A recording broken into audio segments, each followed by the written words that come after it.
লাফিং ব্রাইড। কালকে বিয়ে বাড়ি থেকে এসে না প্রচণ্ড ঠান্ডা লেগে গেছে, মানে রাত্রেবেলা ঘুম থেকে উঠে খুব শরীরটা খারাপ করছিল। সবারই নাকি লেগেছে, বড় মামি, তারপর দিদিভাই, ওদের সবারই, দাদারও নাকি লেগেছে বললো। আসলে হঠাৎ করে ঠান্ডা গরমটা, মানে ঠান্ডা পড়ছে না তো ঠান্ডা গরম লেগে গেছে আমার যেটা মনে হয়। তো আজকে আমাদের একটা শ্যুট আছে, সেটা হচ্ছে শঙ্কর ক্লাসমেট, মানে আমি আর শঙ্খ তো একই স্কুলে পড়তাম, তো দাদাটা শঙ্কর ক্লাসমেট প্লাস আমারও সিনিয়র, মানে শঙ্কর যেমন সিনিয়র ছিল আমাদেরই স্কুলে, একই স্কুলমেট আমরা। তো ওই দাদাটা অ্যাকচুয়ালি বাইরে পড়াশোনার জন্য থাকে, তো এখানে শ্যুট করবে। তো আমাদের সাথে অনেকদিন ধরে এই শ্যুটটা নিয়ে কথা হচ্ছিলো, বাট হয়ে উঠছিল না, বিকজ আমাদের দুজনের, মানে আমার শঙ্কর আর ওই দাদাটার টাইম একসাথে ম্যাচ খাচ্ছিল না। তো আজকে ফাইনালি শঙ্কও ফ্রি আছে, ওর কোনো কাজ নেই, যা কাজ ছিল সকালবেলায় ও করে এই যে জাস্ট এই যে বাড়ি এলো। এখন বাজে 12:15 মতো, বাজার ফাজার করে একেবারে বাড়ি এলো। তো যাই হোক, তো এরকম হলো। তারপরে এখন তাই জন্য এবার শাড়িটা পরা নিয়ে ভেবেছিলাম যে ইউটিউব টিউটোরিয়াল দেখে একটা শাড়ি পরে নেবো। তবে ভাবলাম না, শঙ্কই আমাকে আইডিয়া দিল, পিসি যতক্ষণ আছে ততক্ষণ শাড়িটা পরে না, আমরা 2টো নাগাদ বেরোবো, এখন অলরেডি 12:15 বেজে গেছে। তো ঠিক আছে, তো ওই টাইমে পিসিকেই বলবো কাজ বাজ হয়ে গেলে শাড়িটা পরে নিতে, বিকজ আমি না তো একা পারবো না। তো চলো, আজকে যা যা হবে সব তোমাদের সাথে শেয়ার করবো এই ব্লগটাতে। আশা করি তোমাদের এই ব্লগটা দেখতে খুব ভালো লাগবে, তো চলো দেখতে থাকো। আমাকে শাড়ি পরিয়ে দেওয়া, কারণ কি শঙ্খ বলেছে আমাকে বাড়িতে এখন থেকে শাড়ি পরে থাকতে। পিসি বিশ্বাস করে দেখো। ও পিসি না, সত্যিকারে শাড়ি পরিয়ে দিও। পিসি আমাকে শাড়ি পরিয়ে দিল। এই শাড়িটা পরেছি, এটা ঠাম্মির শাড়ি। প্রথমে অন্য একটা চুজ করেছিলাম গ্রিনের মধ্যে, তারপর বললাম না, এই শাড়িটা পরে খুব সোবার সিম্পল লাগবে। আর চুলটা হালকা একটু কার্ল করেছে, বিকজ স্ট্রেট সবসময় একটু করলাম ডিফারেন্ট, আর একদম সিম্পল সাজবো। তো চলো, এখন শঙ্খ বাইরে গেছে একটুখানি, তো চা খেতে গেছে। শঙ্খ বাইরে গেছে একটু চা খেতে, তো আসবে, এসে ও তো ছেলে ফটাফট রেডি হয়ে যাবে। তো ওর জন্য একটা আমি আউটফিট বের করে রেখেছি, কুর্তা টাইপের। এবার জানি না, ও তো বললো তুমি যেটা বার করো আমি সেটাই পরবো। পছন্দ হবে না আমি জানি, বাট দেখা যাক কি হয় না হয়। এই যে এটা আমার হলো টোটাল লুক, একদম নিউ টাইপের সেজেছি। কমেন্ট করে জানিও কেমন লাগছে, আমার তো ভালো লাগছে পার্সোনালি। আর শঙ্খ এখনো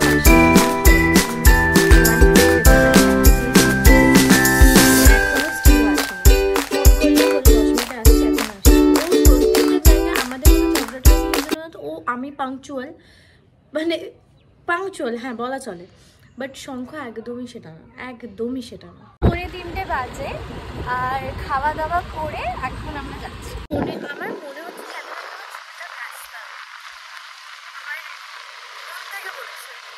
কালকে কোনো স্প্রে দিই চুলটাকে সেট করার জন্য, স্প্রে দিলে নষ্ট হয়। এখানে দেখো আমাদের বাড়ির সামনে এখানে একটা সুন্দর বিয়ে বাড়ি হয়েছিল।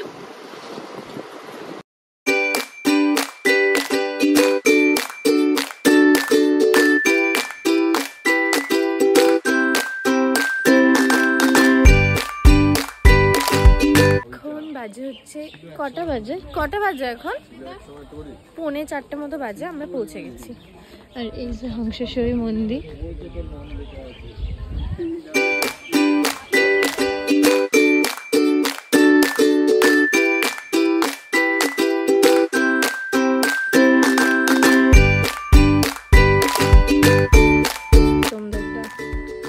হাই করে দাও একটু।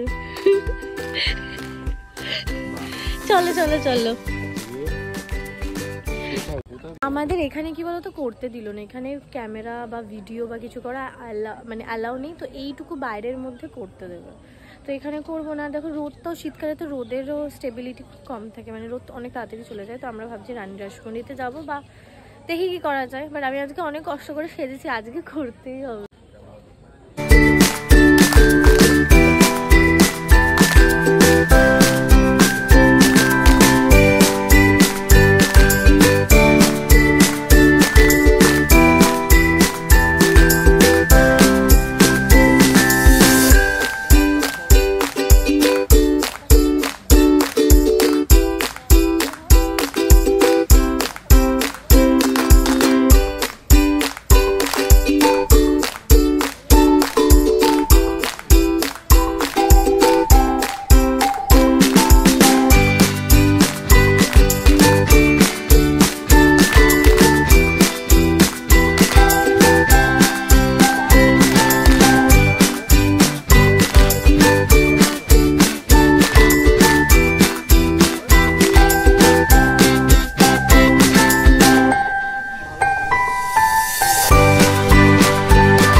সেই সাবাস এই ভালো স্টোরি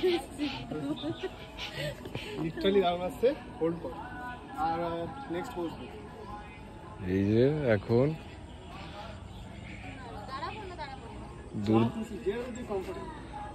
দুর্দান্ত ফটোগ্রাফি চলছে।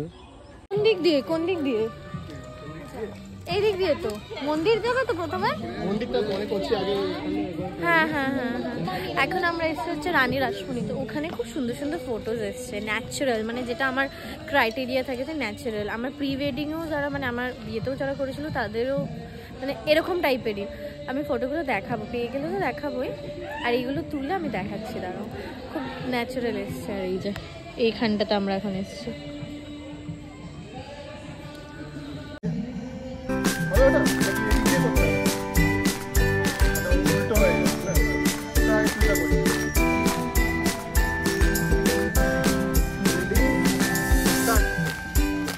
কিনছি ভুট্টা কিনে ফটোশুট হচ্ছে। ভুট্টা কিনতে কিনতে করবো। পোজ দেবো পোজ দেবো।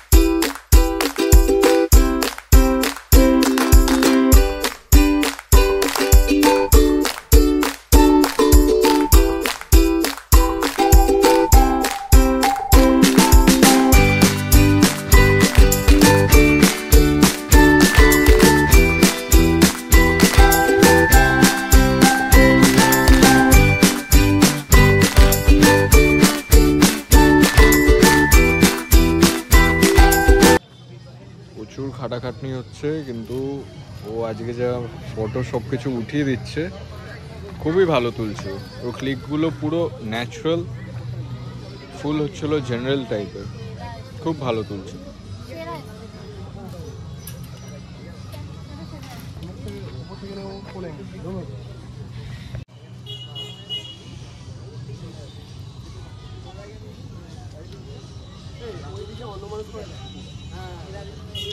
ভালো লাগছে। আমাদের শ্যুট অলমোস্ট ডান। আর এখন আলু কাবলি খাবো। কেন বলো তো? খিদেও তো পেয়েছে না। চা হ্যাঁ খেতে পারি, আমাকে একা ছেড়ে তো হয়ে যাবে না। নিয়ে তাহলে এখানে আসো, এখানে নিয়ে আসো। তো ওরা চা খাবে, ওরা কিছু খাবে না। তো আমার না মানে অ্যাকচুয়ালি সর্দি হয়েছিল, তাই জন্য ভাবলাম যে আলু কাবলিটা খেলে না একটুখানি ভালো লাগবে। তোমাদের তো গেল আনতে, ঝাল দিও না হ্যাঁ বেশি। চলছে এখন স্কুলের গল্প।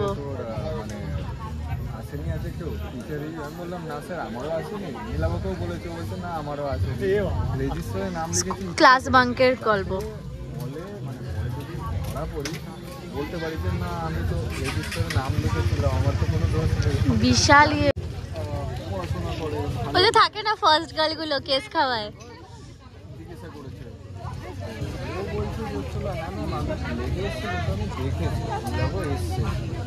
এবার বুঝছে যে এবার ভাবছে যে আমি তো গেলাম তার সাথে নিলামও তো নিয়ে আমি কোথায় চলে গেলাম। হ্যাঁ সে খুঁজছে, সুইমিং পুলে লাঠি দিয়ে মারছে, হ্যাঁ ছাদে চলে গেছিল। হ্যাঁ হ্যাঁ হ্যাঁ মানে শঙ্খ আর আরেকটা শঙ্খর বন্ধু নীলাবদা বলে ওরা দুজন বাঙ্ক করেছিল যখন 11-12 পড়তো। তো 12 না পড়তো তখন। তো ওই গল্পটা বলছে। দেখছি এরকম ভাবে জিজ্ঞাসা করেনি স্যার যে ওরা কোথায়। আমি তো বুঝছি যে হবে কিছু করার নেই। আমার কি এম্বারেসিং লাগতো জানো তো। তখন তো স্কুলে জেনে গেছিল আমার বয়ফ্রেন্ড সবে আমাকে মানে আমাদেরকে ডাকতো। আমার তো মনে মনে ওকে গালাগালি দিচ্ছে, কোথায় গেল তখন স্কুলে জানতো। হ্যাঁ স্কুলে জানাজানি হয়ে গেছিল। কিন্তু আমাদের স্কুলে দেখো তোমরা কেউ বুঝতে পেরেছিল কোনোদিনও? বিকজ শঙ্খ তো স্কুলই আসতো না। এটা পয়েন্ট আছে দই ফুচকা আগে ঢুকিয়ে দিও ভাই। না